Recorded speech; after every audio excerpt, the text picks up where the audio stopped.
Oi pessoal, eu mais uma vez aqui para dar continuidade ao estudo do livro do profeta Jonas. Eu espero que semana passada vocês tenham sido bastante abençoados pelos estudos e a gente vai continuar vendo um pouco daquilo que Deus deseja falar conosco através desse pequeno, mas profundo e importante livro das Escrituras. Eu hoje vou ler o capítulo 3 e vou ler o capítulo 3 inteiro. Então, diz assim a palavra de Deus. A palavra do Senhor veio a Jonas pela segunda vez com esta ordem: Vá à grande cidade de Nínive e pregue contra ela a mensagem que eu lhe darei. Jonas obedeceu à palavra do Senhor e foi para Nínive. Era uma cidade muito grande, sendo necessários 3 dias para percorrê-la. Jonas entrou na cidade e a percorreu durante um dia, proclamando: daqui a 40 dias Nínive será destruída. Os ninivitas creram em Deus, proclamaram um jejum e todos eles, do maior ao menor, vestiram-se de pano de saco. Quando as notícias chegaram ao rei de Nínive, ele se levantou do trono, tirou o manto real, vestiu-se de pano de saco e sentou-se sobre cinza. Então fez uma proclamação em Nínive: por decreto do rei e de seus nobres, não é permitido a nenhum homem ou animal, bois ou ovelhas, provar coisa alguma. Não comam nem bebam. Cubram-se de pano de saco homens e animais. E todos clamem a Deus com todas as suas forças. Deixem os maus caminhos e a violência. Talvez Deus se arrependa e abandone a sua ira, e não sejamos destruídos. Tendo em vista o que eles fizeram e como abandonaram os seus maus caminhos, Deus se arrependeu e não os destruiu como tinha ameaçado. É um capítulo muito difícil, assim, muito profundo.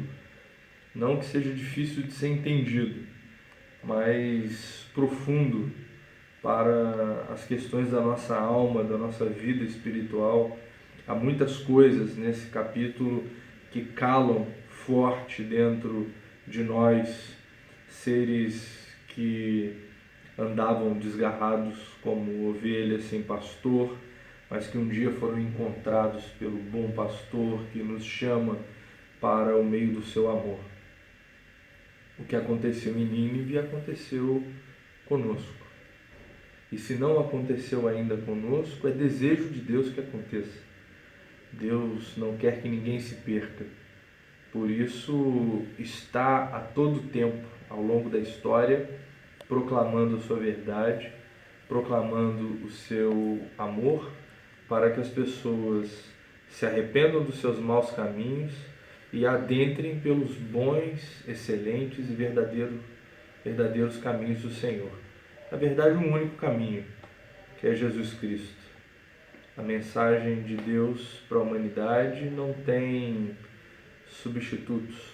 O caminho de Deus não possui atalhos. Jesus é o caminho, a verdade e a vida. Mas como crer nisso? E essa é a grande questão desse estudo. Como nós vamos crer que Jesus é o Senhor? Como nós vamos entender as verdades do Evangelho para nós? O Evangelho é uma mensagem inteligível, é uma mensagem que consegue ser compreendida por todo ser humano. Nós nos convertemos porque um dia ouvimos esse Evangelho, o compreendemos, o Espírito Santo nos levou à conversão e ao amor de Deus. O fato é que o Evangelho é uma mensagem racional, que precisa ser compreendida racionalmente a fim de ser ou recusada ou aceitada. Não é possível que alguém se converta sem ter entendido a mensagem do Evangelho. É por isso que o nosso estudo hoje trata de evangelismo. E evangelismo nada mais é do que a proclamação do Evangelho de Jesus. Nós temos que estar atentos para o fato de que o Evangelho de Jesus precisa ser entendido pelo nosso ouvinte, precisa ser entendido por nós, porque apenas com compreensão real e verdadeira nós podemos ter condição de tomar uma decisão acerca do Senhor. Isso significa que gestos, obras, não são suficientes para pregarmos o Evangelho. É muito importante que nós façamos da nossa vida uma vida de amor total ao nosso próximo. Esse é o mandamento do Senhor para nós, que nós amemos o nosso semelhante como nós amamos a nós mesmos. Inclusive, Jesus vai além, ele nos manda amarmos os nossos inimigos. Mas o que significa isso na prática? É claro que aqueles que têm fome precisam ser atendidos por nós. Aqueles que demandam um abraço, um carinho, uma palavra de conforto, precisam ser atendidos por nós. Todavia, isso não é o suficiente para que o Evangelho seja pregado. Nenhuma boa obra é suficiente para que Jesus seja conhecido. É importante que nós façamos boas obras, sem perdermos de vista a importância de pregarmos o Evangelho com palavras de modo compreensível, para que as pessoas entendam que não há outro caminho para a vida eterna além de Jesus. Uma vez compreendendo isso, cabe a elas e ao Espírito Santo convencê-las da verdade, do castigo, do pecado, da justiça e do juízo. Todavia, nós temos a obrigação de pregar esse Evangelho.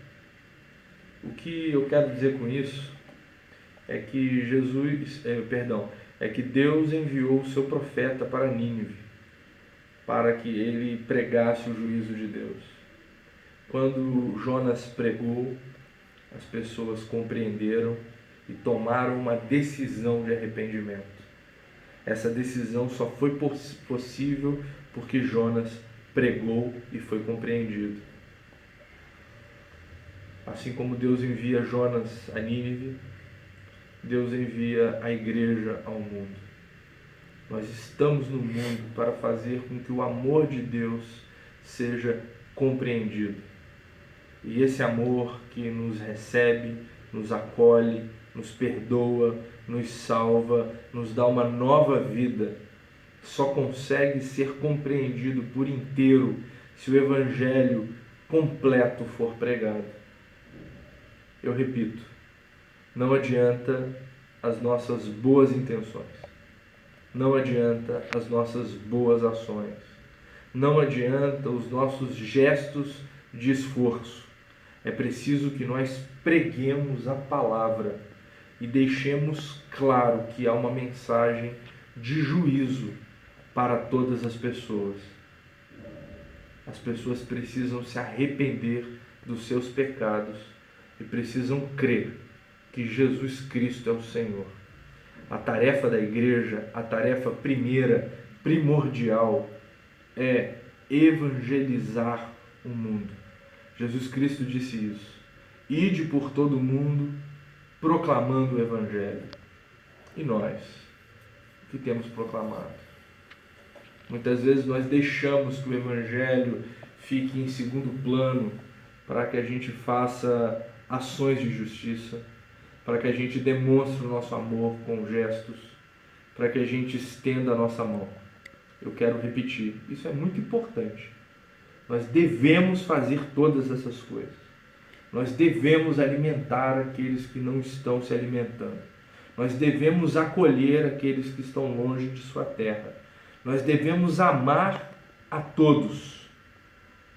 Mas devemos fazer com que as pessoas entendam que a razão do nosso amor é que um dia nós fomos amados por Deus. Nós fomos acolhidos por Deus.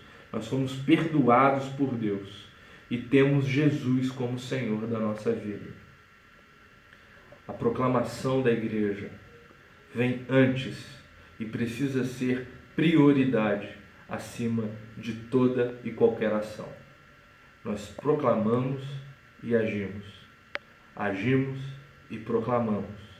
Mas não podemos deixar jamais de fazer da palavra entendível, da palavra dita para ser compreendida, o nosso principal instrumento. A Bíblia precisa ser pregada. Jesus precisa ser proclamado. E os nossos atos de justiça precisam apontar para Jesus como Senhor.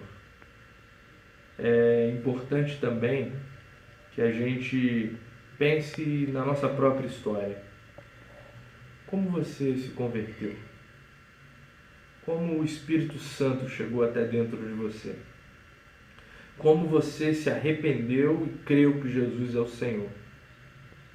Certamente isso aconteceu porque alguém pregou para você. Eu lhe deixo uma pergunta, a primeira pergunta de reflexão. Como foi a primeira vez que você ouviu o Evangelho? Como isso aconteceu? Compartilhe a sua história. Como se deu a sua conversão? Você estava numa igreja? Você recebeu um folheto? Você leu um livro? Você leu a Bíblia? Você foi abordado por alguém na rua? Como você ouviu a mensagem da cruz, a ponto do Espírito Santo mexer com você e você se converter? A última pergunta é: você já falou de Jesus para alguém? Você já teve a oportunidade de apresentar a alguém o amor de Deus através de palavras? Se existe uma grande lição no capítulo 3 de Jonas, é a importância do discurso de fé para a obra de Deus na terra.